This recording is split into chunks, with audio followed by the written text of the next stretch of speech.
Sorry. If you would like to get your song reviewed, dear listener, there's the Filthy Capitalist option. As Sorry says, 125 gets you straight to the head of the line. You don't have to be a part of the alliance. You don't have to be part of the group. Wait a minute. And the biggest thing is you don't have to wait. You hop, skip, and jump right in front of everybody. 125 gets you there. You do that 3 times and then get mashed down to the $75 rate for perpetuity. Yes! Also, there is a band review option. So if you've got a band and you're trying to get your band some exposure, hit me up at itsorry@gmail.com and I'll show you the details about how to pull that off. You can also jump on Patreon and there is a option on the tiers to be able to get your band reviewed. Yep. Obviously, we can't lie to you, so we can't guarantee a positive review.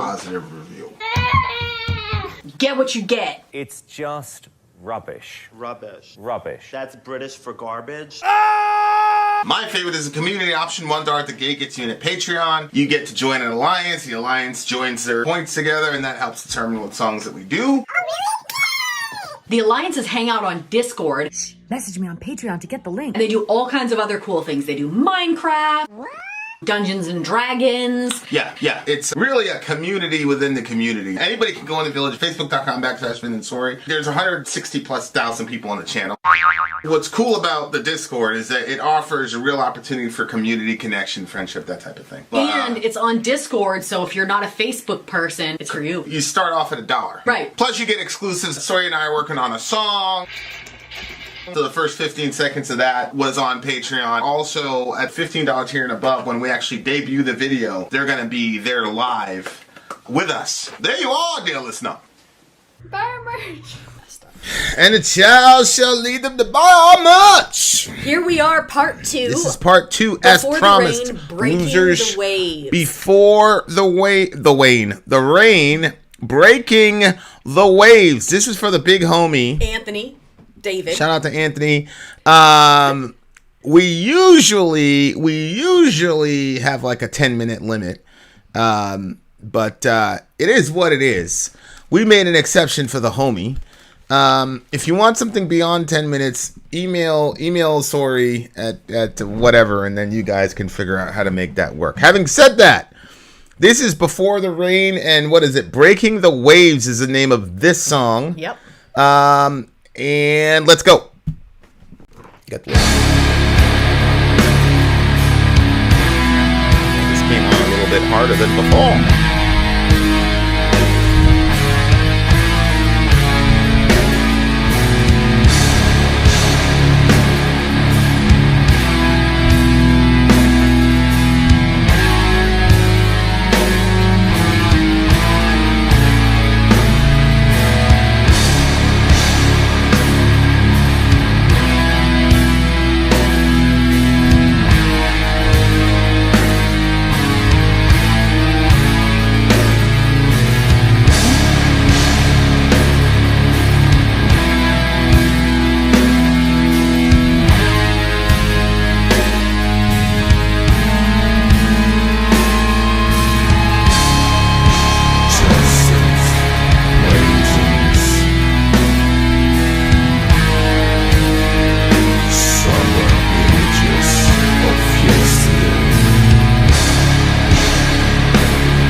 Okay, that was a pretty dense song lyrically, and it appears that this is actually a confluence of multiple songs, because there's this song and then they have another song called One Day Less. That's why we couldn't find the lyrics. But the One Day Less song is about, it looks like it's about a breakup. You know, it's one day less that I have with you, et cetera, et cetera. Yeah. Your Smile, A Postcard of Flesh. Holy moly. That's an interesting lyrical picture there. Your smile, a postcard of flesh given to feed in a turmoil of hunger, a crowd of giants galloping the waves, surfacing to breathe the sky. A crowd of giants. My bravest moment is gone, it's gone. Now when the ravenous beckon, my voice no longer solemn, a fading echo, breaking timeless waves in the constant weight of seclusion and storms of passing emotion lead to a sullen despair. This is muted on purpose? Yeah, I muted it on purpose. You can unmute it now. There you are, dear listener. So what did you think lyrically was? I mean, a lot more was this was a lot more busy lyrically than the other song was. It appears to me maybe he's describing her mouth. So your smile, a postcard of flesh given to feed in a turmoil of hunger. So the whatever, something is feeding on her smile, right? Like, and it appears that he's hungry just to see her smile. See, it kind of has a creepy sound, right? Surfacing to breathe the sky, a crowd of giants. My bravest moment is gone. So I think you're probably right, because notice he says his bravest moment is gone. Like he didn't take the chance to Like, really go. He had a chance to talk to her, but he couldn't do it because she was all smiling and happy and all this jazz, and he was like, "Okay, now's my shot," but he couldn't do it. You know what I'm saying? Yeah. You know, like That's so. You've never been like that in all your life, right? Or did you ever do that? Maybe when you were a kid.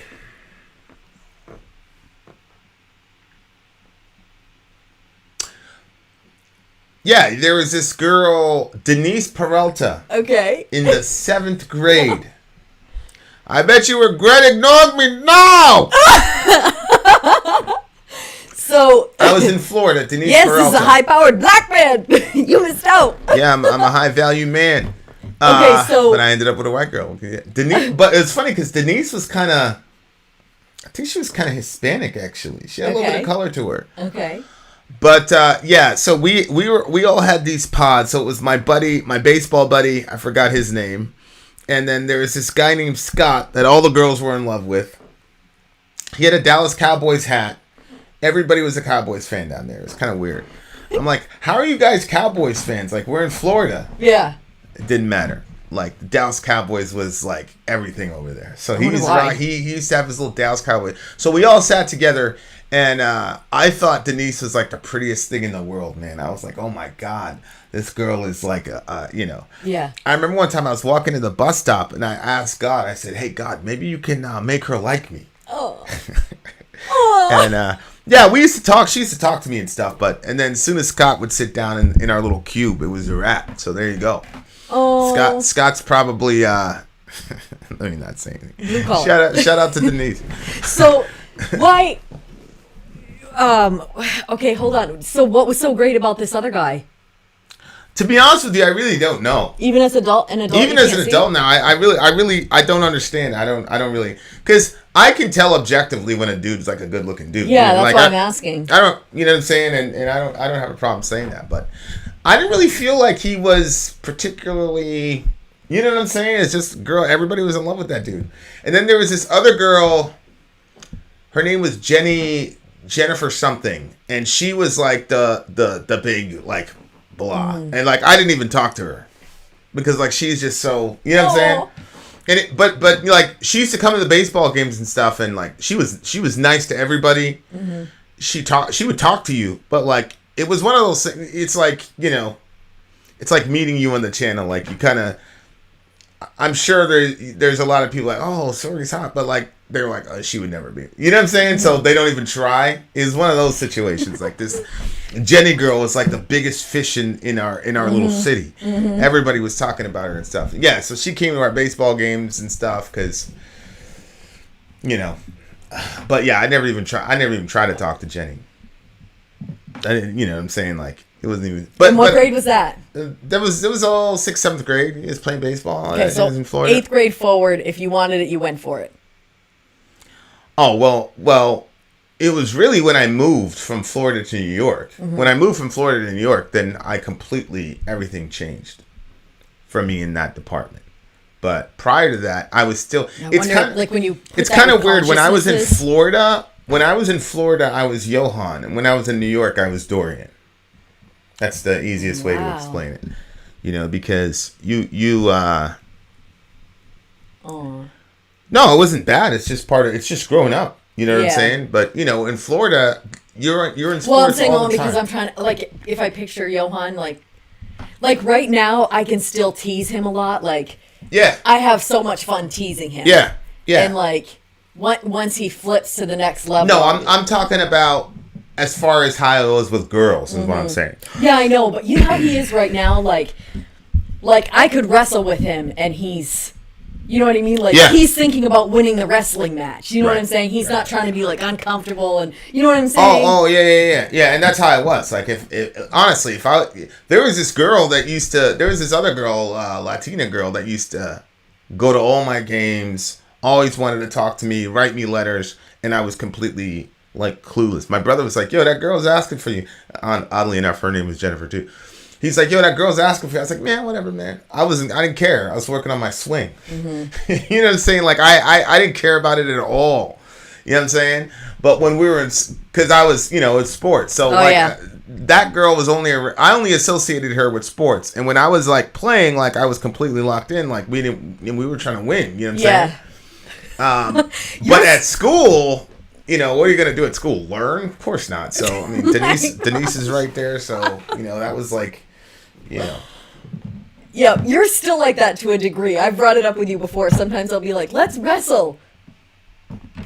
And then you'll be like, babe, I'm in a chokehold. Like, this is not what I meant. Like, I thought this was going to be like a little bit of foreplay, but you're like, I'm going to win. I'm going to teach you something. I'm trying to win, bro. You know what I'm saying? Like, if you're going to play, what's the point of playing? Like, see, Johan does that shit. Like, you know, that's the difference between me and him. Like, me and him growing up would have been best friends, but we would have gotten in hella fights. Oh my gosh. We would have gotten in hella fights. Yep. But the thing is, like, if he was with our crew, because Floyd would attack you. Rest in peace to the homie, but like if you played around and you like even if you were serious and you made an error, Floyd would attack you. Much less, you know, running off doing that Fortnite shit that Johan does. Like they would have been going at it hard. But yeah, like there's just some girls that are like, you know, I was just like, oh, that the girl's like out of your league, like you. And I it was weird. Like I didn't know how to talk to girls. Like I didn't know any of that shit because like my mind was so much about sports that. You know what I'm saying? Like, girls were, like, I could show you how to do an axe kick in a real fight, which is very hard to do, but there are openings where you can do that. You know what I'm saying? Yeah. I can show you how to hit a slider after 2 fastballs. I could show you how to turn a double play at shortstop down there. Like, I could have told you all that shit, but girls forget it. I didn't know how they were. I didn't understand the science. I didn't know, like, anything. And I didn't even know when a girl liked you. Like looking back, I'm like, oh, there's a couple girls that, you know, liked your boy because there wasn't a lot of black kids playing baseball. But he's mine now, so there weren't a lot of black kids playing baseball. They were all playing football. Mm-hmm. And I was like 2 days away for signing up for football, but then I met Tristan and Floyd and the entire summer was devoted to baseball. Yeah, okay. And we were the 3 best baseball players in the world at the time. Mm-hmm. But we played like all day, every day. Mm-hmm. And we were the greatest. So like that was my whole life was about sports when I was in Florida. Like sports and Nintendo. Like that was the shit that I would lock in on. I was dead ass serious about. Girls, like I think Denise was kind of like my first. And you know, like her name's Denise. Like it's not really a. You know what I'm saying? Well, I think that's a boring sounding name. But there's another name that you said you really like that name. And I was like, what? Like, my friend and I used to use that as our joke name when we were growing up. What was it? Oh. One of us was that name, and the other one was Gwendolyn Fisher. Yeah, that's so ironic to me. That's crazy. I couldn't even believe it. Like when I met that person, I was like, "What? What?" Did you and your other friend have that conversation? Of course we did. She was like, "What in the world? What in the world?" It was actually a really funny conversation because she had the same like, "How did this happen?" Like she was just genuinely trying to understand, like, how. Ridiculous. Shout out to Denise Peralta. Yep, and Gwendolyn Fisher. Yeah, so this dude, it looks like this dude likes her from afar, and like my bravest moment is gone. Mm-hmm. And now there he is in seclusion. Timeless ways in constant seclusion and led to sullen despair.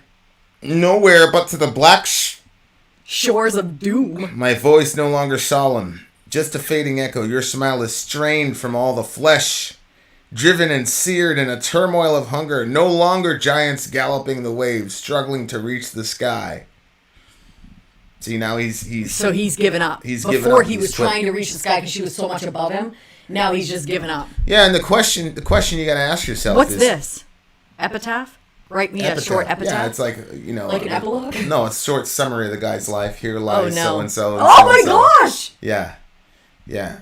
Like, but you have to ask yourself, the question is, what's worse, rejection or absolute loneliness? Because that's the struggle in this song. Because oh my gosh. If we're right and he was just stalking her, but he didn't have the stones to talk to her, it's because he didn't want to deal with the rejection. If he could be guaranteed that she was going to say, yes, let's get married right now, he'd go to her. So the reason he's not going to her is a fear of rejection. So you have to ask yourself, is the feeling of being rejected a worse feeling than absolute loneliness? And when I say absolute loneliness, what I mean is, if you never go and initiate those discussions, you're guaranteeing loneliness for yourself. Mm-hmm. So yes, you protect yourself from rejection, but you expose yourself to loneliness. So which is the worst, situation? Well, that's what Peterson said. He said you got to look at the situation and say, yeah, but if I don't do this or that thing, what's the inevitable end?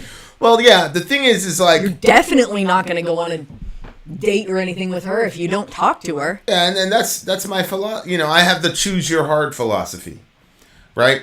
Choose your hard. Being lonely is hard. Being rejected is hard. You have to choose. Being in a relationship is hard, but being out of a relationship is also hard. You have to choose. Mm. So much of what we do is based on limiting the hardness of life. Yeah, yeah. And you can't. Yeah. And so, if we're right and he lost his bravery to talk to this beautiful girl, but then the other side of it is, well, if she doesn't ultimately reject me, then I can still fantasize that she likes me. Whereas if she ultimately rejects me, then you can't really fantasize at that point. Mm-hmm. You see what I'm saying? Well, no, because in this song, he misses his moment and then he goes into sullen despair. So it was no good for him anyway. Yeah. I think that's one of the benefits of growing up the way that I did. Because I was thrust into all these painful situations. Yeah. And so we came up just knowing you're not going to be able to avoid hardship. Hardship is just a fact of life. And you just have to embrace it. So there were a lot of times when we just drove right into hardship and pain and suffering. So I never grew up with the mentality that you have to do everything possible to avoid discomfort and pain. Mm-hmm. My thought process was always, well, which pain am I going to select? Mm-hmm. And you can look at that as a negative thing. I don't look at it as a negative thing. I look at it as that's the only practical way to look at life in a fallen world, is that it's going to hurt. And especially when it comes to relationships, you're guaranteed to get hurt in a relationship, period, end of story. So the question is, okay, what's more hurtful, being hurt in a relationship or being alone? What's more hurtful, getting rejected or being alone? Those are all, and that answer is not the same for everybody because everybody's got different, experiences and different ways of interpreting how these actions go. So a lot of it has to do with how you interpret what happened. Yeah.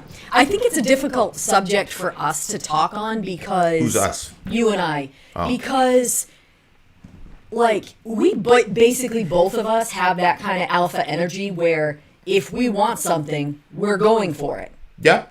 And I think that there are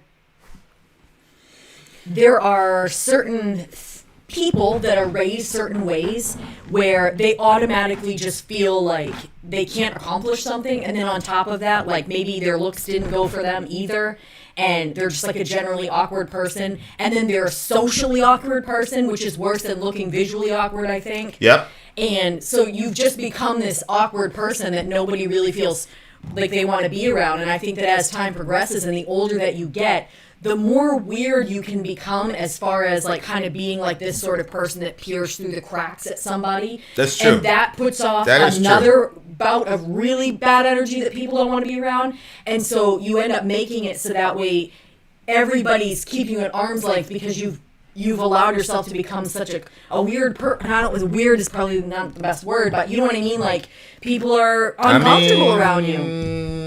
And so then that creates this cycle where you become more and more of an awkward person, because the more rejection, the older that you get, the more out of touch with reality that you are. And I'm not sure what someone in that situation should do, because if I was in that situation, what I would do is I would join a bunch of different types of groups in different things that maybe I wasn't super comfortable in, and I would not try to find any relationships in those environments, and I would not try to find any deep friendships. I would go in there with the goal of just trying to be a friend to other people and not trying to get anything from it. Yeah, just so I could like learn. You're speaking from a position of That's privilege. what I'm saying. That's why I'm saying I don't know what I would do if I was in that situation. Because you don't have to look for that. Mm-hmm. Like, you just go in a group and dudes are going to be looking for you. So you're speaking on something that is literally impossible for you to understand. Well, that's what I'm saying. And you too. How are you going to understand that? No, I can understand. How can you understand that? Because nobody's going to look at me and say, that guy should have been a supermodel. Like, nobody's going to say that. No, they're not going to say that. But When once I you say start talking, say that about you, nobody goes, "Oh, come on." People go, well, Ben Webb and Selah. But you're the type of person that they're not gonna say, oh, that guy's a supermodel, although you do have a very nice form about you. And secondly, and all the energy that you put forward, honey, it's true. The energy that you put forward, your intellect, you read. Lots of guys don't read, and on top of that, you are a very safe man. So, like, it doesn't matter which group that you go in. Women will tell you things that they won't tell other people, and they feel very safe with you and talking to you. That is a quality that lots of people don't have. Men spend, here's a tip for you. If you spend your life and your time objectifying women through pornography or just looking at women, all that, you are going to take on this energy that women can feel that is negative, and women don't want it. So if you're not going to respect women when the doors are closed and you're by yourself, girls do. We're going to feel that. They do pick up on that vibe. Yep. They and really, we really talk do. amongst ourselves They too. really do. So you're putting off this energy and all that stuff. Maybe if you're just quiet, you have to get to know me. But there are some people when you get to know them, that. you don't even want. That makes you not want to be with them even more. So I'm saying you can't speak to the JBs. The JBs. JBs. I was just waiting because I knew you were gonna get it. You know what I'm saying? You can't speak to those people because the more they talk, the worse it gets for them. The more you talk and the more people get to know you, the more people are like, hey, boy, I would like to. Yeah, that's not something inherent, though. That just has to do with self-awareness and understanding of other people. Like, that's something that he could develop, but he wouldn't develop it because he was too prideful to listen. Okay, well then that's what I'm saying. How would somebody develop that? There's a massive difference between you, who nobody has to talk to you, nobody has to look at you, you don't have to develop anything, you just walk into a room. That's what I'm talking about. I'm not talking about like, oh, you get to like the people you're talking about, like the one you and your friend were talking about, trying to figure shit out. Like, it was never about her physical presentation. It was just about her personality and all the rest of it. So, like, And that's always the thing with me, and it's not really much different with you either. It's not really your physical presentation, although I appreciate it. It's more of, you know, your personality, your spirit, blah blah blah. So all I'm saying is a guy like this is a guy who, and I will readily admit the standards for guys, like you can be a fat ugly guy and snag a very beautiful woman. Yep. Like that happens, and it's not necessarily about money either. Yep. Like Biggie had girls that were multimillionaires himself, like fighting over them. Like, so it's Yeah. as a guy, you can do that. There is no female Biggie Smalls. There's no, you know, morbidly obese, cross-eyed woman that's snagging, you know, supermodel men. Like, so the value sets and the value structures are different, and so guys have more of a chance with beautiful women than they realize. Oh yeah. They don't understand, but because they don't have that understanding, it creates the kind of, you know, we talked about incel a couple 3 or 5 years ago. Incel was like a big thing, and you know, a lot of that, if those guys, it kind of becomes a self-fulfilling prophecy. But if those guys would practice some self-awareness, they would be able to, you know, it's a lot. The dating market and the pool and all that is much more biased toward men than women. Now, what should they do? See, like a psychologist or something, or somebody who can help them work through their...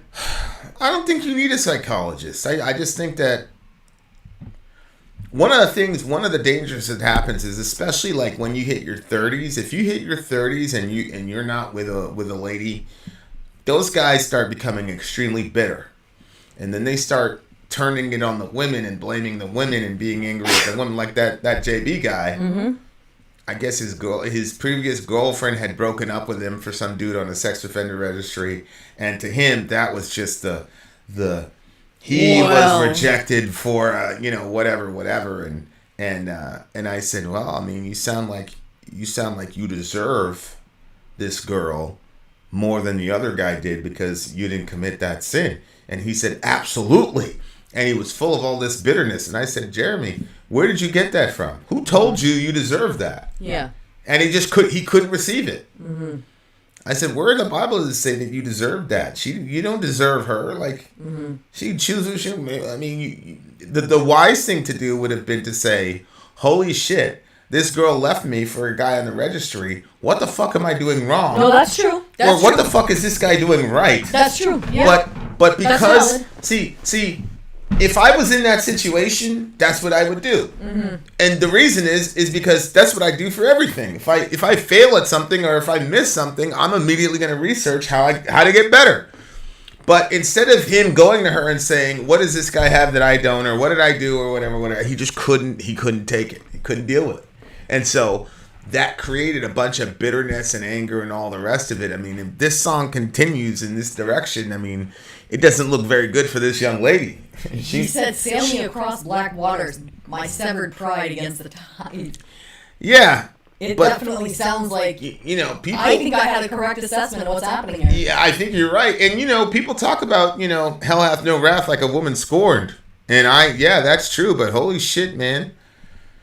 These dudes, when they give up hope that they're going to find a girl or whatever, they get downright violent and bitter, and it gets very, very scary. And I just remember telling the homie, I'm like, yo, man. And, you know... Well, I think... Go ahead. No, I think that the other thing, too, you know, we're watching Kevin Samuels, right? So he's talking to the women, and he's saying, you know, their expectations for what they want in a man is, like, up to here. But their willingness to put out in a relationship is down here. Right. And so I've noticed a lot of people like the gentleman you were just talking about, you know, they're like here as far as what they're going to do to take care of their own health. I mean, he was morbidly what they're going to do. He was morbidly obese, and he was not in a very good financial situation. And he was a bitch. He wasn't a masculine guy that made you feel like, you know, he just wasn't going to handle situations. He'll sit back and let the girl handle the situation. Honey, what do you mean he was a bitch? I was there and had to handle that aggressive guy while he sat on the chair. Oh, he was the big dude? Yes. When I was gone? Yes. He was there? He was there. He was there. So that's what I'm saying. Like, you can't be like that, but then you're expecting a woman that's up, you know, a 9, a 10, in shape. How to me, I'm like, how dare you expect someone else and put that expectation on them when you don't even have that for yourself? Go to the gym. Instead of, honest to goodness, if he would have, instead of sitting around in self-pity and eating big giant bowls of ice cream, if he would have said, you know what, I'm going to go on keto. You don't have to starve yourself that way. You can eat, go on keto, and go to the gym. Yeah. Start there. Yeah. Start there. One of the fascinating things about Kevin Samuels, though, is the very pragmatic, you should settle. He tells these girls, the dude you're looking for is out of your league. Don't even try it. You should settle. And that's so counterintuitive. I'm not going to settle. Guys and girls both do it. And it's like, first of all, and you know what's interesting is like, when you tell someone, oh no, you should settle, it looks like they're the victim. Mm-hmm. When in reality, listen to what they're saying. Mm-hmm. What they're saying is, there are classes of human beings that are not worthy of me. Mm-hmm. And if I have to condescend to be with you, I'm settling for something less. Mm-hmm. So when somebody says, well, actually, no, there's a class of human beings that you're not worthy of. So here's a group of human beings that you are worthy of. Stay with them. Now all of a sudden they're the victim. Mm-hmm. It's for guys and girls, because that same dude, I'm like, there's lots of girls that would have been with him. Mm-hmm. He just wanted. What did he say? He wanted an 8. Remember, he was rated. Oh, yeah. Remember that night? Yeah. It was like Halloween. He's like he deserves an 8 at min. He's like 8 at minimum. And then I said, well, what do you think you are, bro? Honestly, what did he say? He had no self-awareness whatsoever. What did he give himself? He called himself a 6. He said he was a 6, but that the other 2 was because he's going to be the provider, which he's not. But it was just a very strange, because the issue is 3 or 4. The issue is the issue is that everybody else in the room was looking at the homie like, what the fuck, nigga? What are you talking about? I think sometimes people think it was that me, my ex, you, and your ex, and we're all looking at this nigga like, what? I don't even remember that. It's so crazy. What are you talking about? I don't remember that at all. Oh yeah. And I said, what do you think you are? And then you were looking at him really intently, and he said he was a 6. Yeah, that's because I can't stand that. Like, you know, I saw that growing up with people around. Like, they wanted these supermodel women, and they weren't gonna put out for a supermodel woman. Like, you're not gonna get a supermodel woman if you're gonna have a very low paying job. You don't want to exert yourself. You don't want to move up in the company. You don't want anything with a lot of stress. You have to ask yourself, like, is the type of girl you're going for realistic? And the deeper question is, why that girl? That's a really deep question I ask myself a lot, particularly when it comes to you.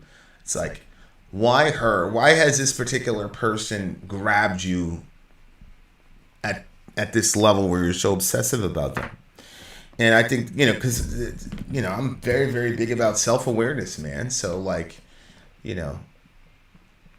I think that's an important practice. But if people don't do that in relationships, it can get very, very weird. I'll say it that way. And sometimes it gets damn near dangerous. Did you get kind of an answer? The production. Oh, of course. Am I going to tell you? Of course not. The production. I think the production really struggled in this song, because I couldn't hear it. Couldn't hear a word he was saying. And I understand maybe it's doom metal, sludge, whatever, but you still at some level. All they had to do was kind of equalize the vocals with the instrumentation. So I think that hurt this particular song a lot, actually, or whatever. The previous song too, the vocals were better than this one, but they were more legible. Like if you see, the thing is like, if you can hear it, then even if it's not even if it's Cookie Monsterish or distorted in some way, you can basically hear the sounds out, and then you can track along with the lyrics because you can follow the cadence. But even when I had the lyrics, we both looked at each other because we thought we had the wrong lyrics. yeah, I had the lyrics up, and it still wasn't working because you just couldn't hear them. So the production was really, really. I mean, the production was horrible. I'll say, but lyrically, it was a very poetic way to, and I think you're probably right, man. I think it's a poetic with like, this guy is a stalker. That's one of the differences about that show. Is that the guy who's doing the stalking is a good looking guy himself, and he does stand a chance with all the girls that he's going after. Like, you don't look at it like, come on, dude, like you're completely out of your league here. Like, it looks like they belong together. You know what I'm saying? Whereas, like, if you ended up with like a Jeremy type character, people would say, what the fuck? Like, people would say that people say that with me and you, but then they hear me talk, they go, okay, I can see how that could happen. You know what I'm saying? But like, I mean, I've never heard anyone say, what the fuck is she doing with him? With that guy, holy shit. If you were with that guy, you know. And so my point is like, I think all of us need to reevaluate our relationships because we tend to canonize our lust. You know, this is I'm assuming this woman is massively good looking. She's very, very beautiful. Yep. And so you've got this infatuation and then, oh, it's so terrible when she doesn't want you. But you have to ask yourself, and this is a question I ask, why is it important for a beautiful woman to want you? Mm-hmm. Why is that important to you? Why can't it be a woman 400 pounds overweight and not a very good looking person and not a very good dresser? Why does it have to be this kind of person? And that's a question I ask myself. Like, because you go and you look at all the selections you've made for mates in your life, and with the exception of one, you know, most of the times people would say, "Holy shit, man, that girl's a smoke show." Blah blah blah. So then you have to ask yourself, well, why do you have to go after girls like that? Like, why? What is it about you that makes you do that? Mm-hmm. And that's a very interesting question. Mm-hmm. And I think that's something that is very interesting. That's something that people need to understand. Because I think with a lot of people it would be very easy to know, but I am very curious with you why that is. Well, again, it's not something I'll tell you, but that's for my own thingy. Okay, what do you get it? 8. Okay, this is a combined score between both of the songs. So the first song I like better than this one. Me too. The first one I gave a 7, and this one I'm going to give it a solid 5. So the average is like a 6 for both of them. I think the production seriously hurt this song. It really did. Yeah, because 8 would be average, and I don't think it's average. I think it was below average. Well, 5 would be average. 5 is average? 1 out of 10, right? So 5 would be the average. For me, when I say 8, it's like this is average. Like average as in good average, but okay, so then probably more like a 6. All right. There you are, dear listener. Somebody's going to get helped by that somehow. The moral of the story is look into yourself and try to be as aware as possible. And if a girl broke up with you and that you felt you didn't deserve the breakup, go talk to her and just go there with a posture to listen and learn. And you may be surprised at the results. Having said that, then out. Sorry out. Gone.